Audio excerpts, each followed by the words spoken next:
तो मैम जो जिनको पीसीओडी होता है, क्या उनकी डाइट भी कुछ अलग होती है? कुछ ऐसी चीजें हैं जो उन्हें अवॉइड करनी चाहिए? बाहर का खाना तो समझ में आया, लेकिन क्या घर में भी कुछ ऐसी चीजें हैं जो उन्हें अवॉइड करनी है? कुछ ऐसी सब्जियां हैं जो उन्हें अवॉइड करनी है और कुछ ऐसी सब्जियां हैं जो उन्हें खानी है, ज्यादा खानी है, ऐसा कुछ है?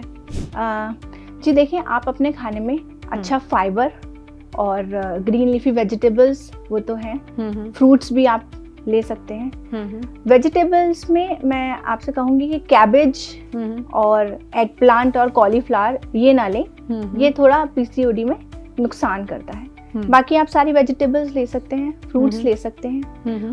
ओमेगा 3 फैट्स आप ज़रूर अपने जो डाइट है उसमें ऐड करें। गुड फैट्स जो होते हैं, जैसे नट्स हो गए और सीड्स हो गए, flax seeds, chia seeds, pumpkin seeds और वॉलनट्स हो गए, आमंड्स हो गए, ये सब आपको ऐड करने ही चाहिए, क्योंकि हार्मोन्स अच्छे काम करें तो गुड फैट्स आपको अच्छे करने चाहिए। प्लस आपको खराब चीज़ों से बिल्कुल बचना है, जैसे प्रोसेस्ड फ्रूट्स हो गए, जो पैकेज्ड फूड्स मिलते हैं, और जंक फूड, शुगर से ऑब्वियसली आपको दूर रहना है। शुगर तो अगर आपको पीसीओडी है तो लेनी ही नहीं चाहिए। कि हम गुड़ भी नहीं खा सकते, या आजकल जो शुगर फ्री टैबलेट्स आती हैं वो भी नहीं ले सकते, या कुछ ऑप्शंस हैं हमारे पास, ब्राउन शुगर है या कुछ ऐसे ऑप्शंस हैं हमारे पास?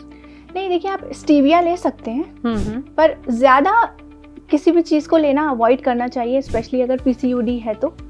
टेबल शुगर तो बिल्कुल नहीं, लेकिन जो नेचुरल जिसमें शुगर होती है, जैसे फ्रूट्स आप ले सकते हैं, डेट्स ले सकते हैं आप, और आप स्टीविया का भी यूज़ कर सकते हैं। आजकल मॉन्क शुगर भी बहुत ज़्यादा, क्योंकि इसमें कैलोरीज नहीं होती हैं। स्टीविया हो गई, क्या है मैम? मॉन्क शुगर, मॉन्क एक फ्रूट है, एक प्लांट है, जिसमें से एक्सट्रैक्ट करके उसकी शुगर निकाली जाती है, शुगर उसकी बनाई जाती है, और इसमें कैलोरीज नहीं होती। बेसिकली इसमें कैलोरीज नहीं है। शुगर में तो बहुत ज़्यादा हाई कैलोरीज होती हैं, लेकिन इसमें कैलोरीज नहीं है, जिसकी वजह से आप इसको कंज्यूम कर सकते हैं। डायबिटिक पेशेंट्स के लिए भी ये काफ़ी हेल्पफुल रहती है जी। और मैम, जैसे कई लोग कहते हैं कि अगर आपको पीरियड पेन है तो डार्क चॉकलेट खा लो या गुड़ खा लो, क्या ये इफेक्टिव है, गुड़ और डार्क चॉकलेट, या जस्ट ये मिथ है? डार्क चॉकलेट मतलब सचमुच की डार्क चॉकलेट, मिल्क चॉकलेट नहीं। एक तो मिल्क चॉकलेट होती है। अच्छा, ये भी फर्क है? फर्क है, एक मिल्क है, एक डार्क है। मिल्क जो हम सब खाते हैं, मिल्क चॉकलेट। डार्क चॉकलेट मैंने कमी से ही लोगों को खाते हुए देखा है, क्योंकि वो कड़वी होती है, और वही लोगों को लगता है जहाँ पर चॉकलेट जुड़ गया वो तो मीठा होना चाहिए। बिल्कुल बिल्कुल बिल्कुल। तो वही पसंद आता है, बच्चे भी आजकल खाते हैं चॉकलेट। अब ये लोग कहते भी हैं कि नहीं, चॉकलेट तो फायदा करती है, इसमें इतने % डार्क चॉकलेट है। पैकेट पे लिखा भी होता है कि 50% डार्क चॉकलेट, 60% डार्क चॉकलेट। लेकिन डार्क चॉकलेट मतलब मीठा बिल्कुल उसमें नहीं होता, सिर्फ डार्क होती है। वो बिल्कुल आपको फायदा करती है आपके मेटाबॉलिज्म में, आपके डाइजेशन में, आपके मूड स्विंग्स में, क्योंकि ऐसे में मूड स्विंग्स बहुत ज्यादा होते हैं हार्मोन्स इम्बैलेंस की वजह बहुत मीम्स भी बनते हैं फीमेल्स को कि इनके पता नहीं कब ऐसे करेंगे कब ऐसे। वो एक्चुअली हमारे हार्मोन जिम्मेदार होते हैं, हम जिम्मेदार नहीं होते। बिल्कुल बिल्कुल। तो पीरियड्स में, पीसीओडी में, या जो भी फीमेल इश्यूज है उसमें मूड स्विंग्स बहुत ज़्यादा होते हैं। उसके लिए ये बहुत अच्छा काम करती है, क्योंकि ये एक इसमें कैफीन होता है, तो ये इंस्टेंटली आपको एनर्जी देती है, आपका मूड लिफ्ट अप कर देती है, और आपका माइंड रिफ्रेश कर देती है। लेकिन कड़वी होती है, कड़वी वाली खानी है, मीठी वाली नहीं खानी। और कितनी खानी है? क्या आप पूरी एक बड़ी डार्क चॉकलेट खा सकते हैं या हाँ मतलब वही मात्रा? बिल्कुल भी नहीं। आपको उसमें पीसेस होते हैं ना जी, बिल्कुल। तो आप 1 से 2 पीस खा लें एट अ टाइम, एक टाइम में। अगर जैसे सुबह में आपने खा लिया, आपको क्रेविंग हो रही है बहुत ज्यादा, तो 1 से 2 पीस खा लिया, 1 से 2 पीस शाम में खा लिया, इतना खा सकते हैं। लेकिन पूरा अगर आप बार खा रहे हैं तो वो क्योंकि थोड़ी बहुत शुगर वो पैकेट में है तो शुगर है, थोड़ी बहुत शुगर तो उसमें भी है, चाहे उसमें लिखा है चाहे नहीं लिखा, चाहे आपको टेस्ट कड़वा ज्यादा आ रहा है तभी भी उसमें शुगर है, ऐसा नहीं है कि उसमें शुगर नहीं है। तो लिमिट उसको भी करना है। और गुड़ में भी कैलोरीज होती हैं।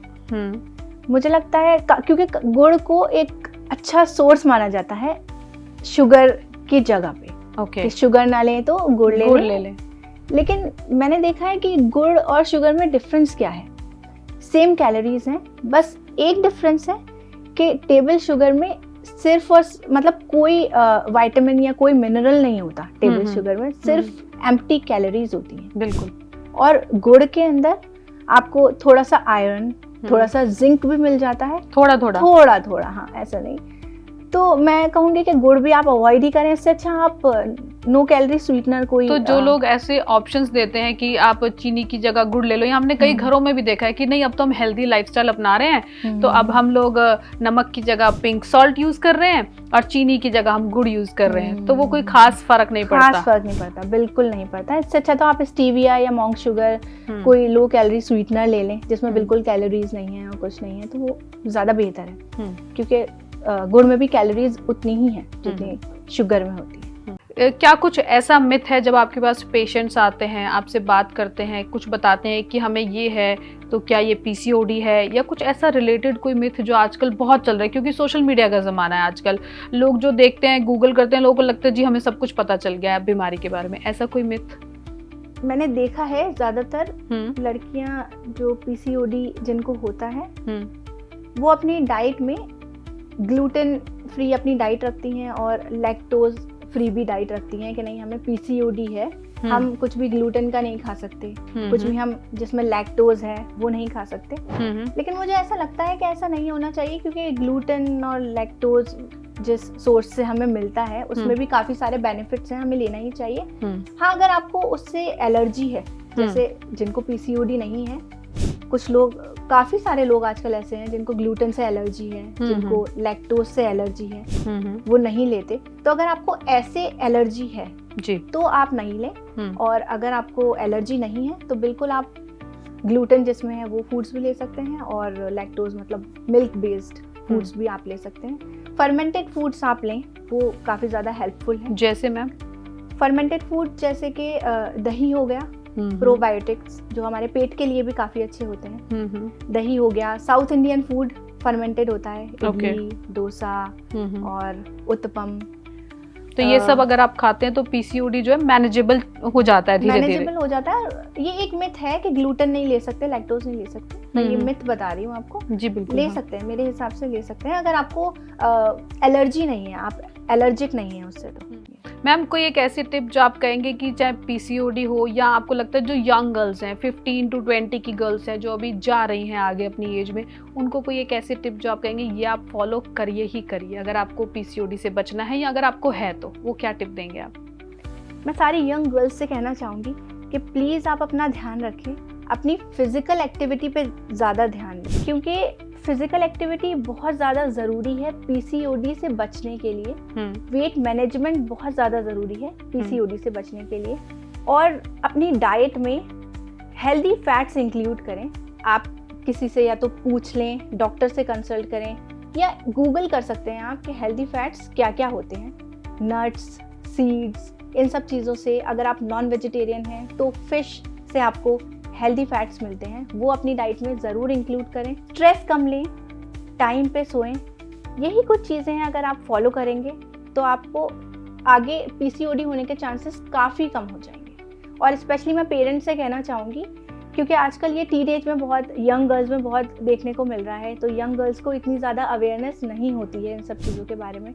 तो मैं कहूँगी कि मम्मियों से स्पेशली कि आप लोग उनकी डाइट का स्पेशल तौर से, डॉटर्स का अपना ध्यान रखें, उनकी डाइट का ध्यान रखें, ताकि उनको ये सब आगे फेस ना करना पड़े, ये सारी प्रॉब्लम।